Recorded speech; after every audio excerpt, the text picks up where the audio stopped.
안녕하세요. 강주 비정규직지원센터에서 마련한 알기 쉬운 노동법 교실 근로기준법을 맡은 김미순입니다. 오늘은 첫 번째 강의니까 근로기준법을 살짝만 맛보고 근로기준법 뿐만 아니라 노동관계법 전반에서 가장 중요한 개념인 근로자와 사용자에 대해서 알아보겠습니다. 근로기준법 하면 떠오르는 사람이 있나요? 네, 아마도 누구나 근로기준법을 지켜라, 노동자는 기계가 아니다를 외치면서 산하에 가신 아름다운 청년 전태일 열사를 떠올리실 겁니다. 열사는 휴일도 없이 하루 16시간이 넘는 장시간 노동과 환기구도 없는 닭장 같은 열악한 공간에서 폐병으로 죽어가던 어린 여공들을 위해서 할 수 있는 일을 다 했고, 우연한 기회에 근로 조건을 명시한 법이 있다는 것을 알게 되죠. 혼자서 한자투성이인 근로기준법을 해독하면서 한 줄기 희망도 품어보았지만 정부조차 근로기준법을 도외시하자 1970년 11월 13일 자신의 몸을 불살라 우리 사회의 경정을 올렸고, 근로기준법을 우리 노동자 곁으로 불러내기도 했습니다. 근로기준법은 1948년 대한민국 헌법에 제정되고 그로부터 5년 뒤인 1953년 한국 전쟁 중에 제정되었는데요. 근로 조건의 기준은 인간의 존엄성을 보장하도록 법률로 정한다고 규정한 헌법 제32조를 구체적으로 보장하기 위해서 만들어졌습니다. 근로기준법은 인간다운 생활을 보장하기 위해서 만들어진 법인 만큼 최소한의 근로조건을 규정하고 있는데요. 그러니까 근로조건의 최저치, 마지노선을 의미합니다. 이 조건 이하로는 절대로 안 된다라고 하는 강행법규이기도 하죠. 강행법규를 쉽게 설명하면 사용자가 근로시간이나 임금이나 휴일이나 이런 부분들을 법을 위반해서 지급하지 않더라도 근로자는 근로기준법상의 권리를 당연히 적용받는 대신에 법을 위반한 사용자는 처벌의 대상이 된다는 그런 법을 강행법규라고 합니다. 근로기준법은 상시적으로 5인 이상의 근로자를 고용하는 모든 사업장에서 전면 적용되지만 동거하는 친족만으로 구성되어 있거나 가사 사용인에 대해서는 적용하지 않습니다. 선원이나 공무원 같은 경우도 별도의 법률로 근로조건을 정하고 있습니다. 그렇다면은 5인 미만 사업장에서 근로하는 노동자들 같은 경우에는 법의 보호를 전혀 받지 못하는 것이냐 하면 그렇지는 않고요. 연장이나 야간 휴일 근로 또는 연차 수당과 같이 사업주에게 실질적인 비용이 추가되는 그런 조항들에 대해서는 안타깝게도 현재까지는 적용되고 있지 않습니다. 자, 그러면 근로기준법상의 권리 보호자인 근로자와 권리 의무자인 사용자에 대해서 알아보겠습니다. 근로기준법 제2조는 근로자의 정의에 대해서 직업의 종류를 불문하고 임금을 목적으로 사업 또는 사업장에서 근로를 제공하는 사람, 이렇게 명시되어 있습니다. 보통 우리는 직업을 가지고 근로자 여부를 판단하는 경우가 종종 있는데요.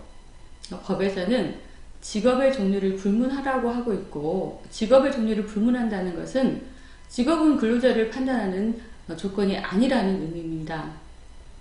그 사람이 의사이건 교수이건 그리고 환경미화원이건 할 것 없이 이런 직업이라는 형식이 아니라 실제로 사업 또는 사업장에서 임금을 목적으로 근로를 제공했느냐 그렇지 않았느냐를 가지고 근로자 여부를 판단한다는 것입니다. 봉사를 하는 것이 아닌 이상 누구나 임금을 목적으로 근로를 제공하는데 단 사업 또는 사업장이라고 하는 그런 단설에 주목해야 합니다. 이 말은 곧 사용자의 지휘 감독 하에 있느냐, 고용 종속 관계에 있어야 있느냐라고 하는 말을 의미합니다. 다시 말하면 고용 종속 관계에 있는 권리 의무자인 사용자가 반드시 특정되어 있어야 한다는 뜻입니다. 반대로 사업장에 소속은 되어 있는데 이름만 있고 실제로 근로 제공을 하지 않는다면 근로기준법상의 보호를 받는 근로자가 아니겠죠. 한편 사업장에 소속되어 있지만 그리고 임금을 목적으로 근로를 제공하지만 업무에 있어서 사용자의 지휘감독 여부가 불분명한 경우에 근로기준법상의 근로자로 인정받지 못하는 경우가 있는데요.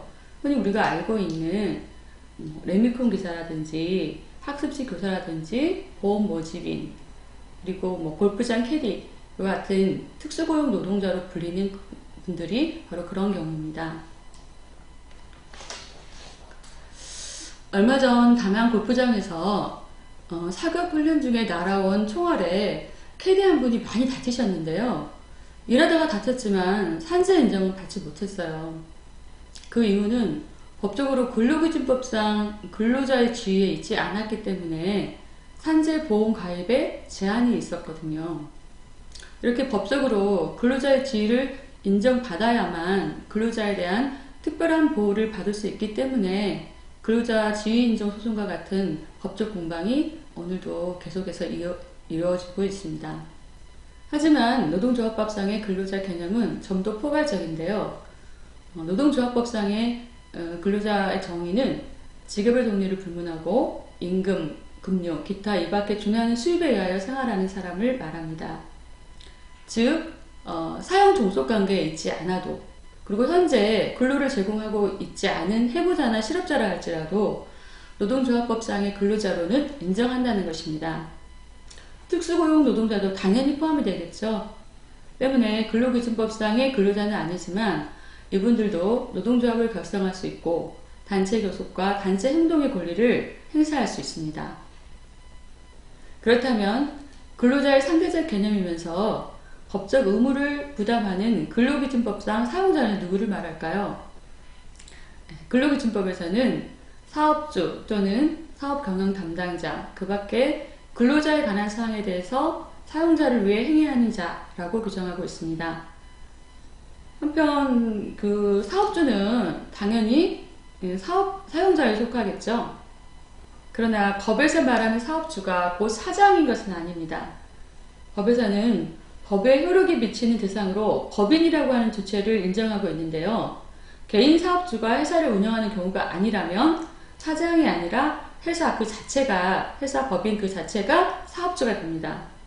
그래서 법인 회사의 대표이사나 경영진은 사업주가 아닌 사업 경영 담당자로서 사용자의 지위를 갖게 되는 것입니다.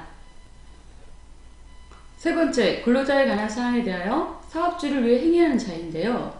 법에서는 구체적으로 명시하고 있지 않지만 대법원 판례로는 근로자의 근로조건 결정 또는 업무상의 명령이나 지휘 감독 등에 대해서 사업주로부터 일정한 권한과 책임을 부여받은 자라고 해석하고 있습니다.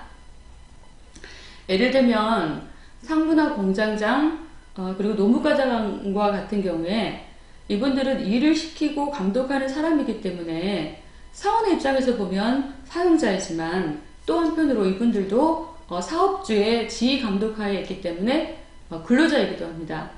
그래서 이분들은 근로자이기도 하고 사업자이기도 한 이중적인 성격을 가지고 있다고 하겠습니다. 정리하자면 서류상 대표이사가 아니라 실질적으로 근로자에 대해서 권한과 책임이 있는 사람을 사용자라고 보고 있고 법 위반 시에도 실질적인 사용자가 처벌의 대상이 된다는 말입니다. 근로기준법은 형식보다는 실질적인 근로관계를 중요시하는 법이기 때문에 그렇습니다. 한편으로 노동조합법에서는 사용자 범주에 근로기준법의 사용자 범주보다 좀 더 넓게 해석해서 거기에 항상 사용자의 이익을 위하여 행동하는 자라고 하는 문구를 추가적으로 명시하고 있는데요. 대법원 판례는 이것보다 더 넓게 해석하고 있습니다. 원청회사의 사용자도 하청 노동자들의 근로조건 결정에 막대한 영향력을 가지고 있기 때문에 사내하청 노동조합의 교섭 상대방인 사용자라고 인정하고 있는 것이죠. 네, 이렇게 해서 지금까지 근로자와 사용자의 정의에 대해서 알아봤는데요. 근로자와 사용자, 법률성 용어이기는 하지만 이제는 좀 시대의 변화에 맞게 그 용어도 바뀌어야 하지 않을까 생각해 봅니다. 근로자는 열심히 일하는 사람이라는 뜻으로 굉장히 수동적인 의미를 내포하고 있고 노동자의 자주성을 억누르는 표현이기 때문에 그렇습니다. 문재인 정부 헌법 개정안에도 근로자를 노동자로 바꾸는 내용이 포함되어 있고요. 최근에 여러 지자체에서도 조례를 통해서 근로자를 노동자로 바꾸는 그런 용어 변경이 있었습니다. 그런데 저는 근로자도 근로자지만 사용자라는 표현이 더 거슬리는 것 같아요. 우리가 보통 사용이라고 하는 말은 도구한테나 쓰는 말이지 사람한테는 잘 쓰는 표현이 아니잖아요. 노동자를 기계처럼 부렸던 전 근대적인 표현 같아요.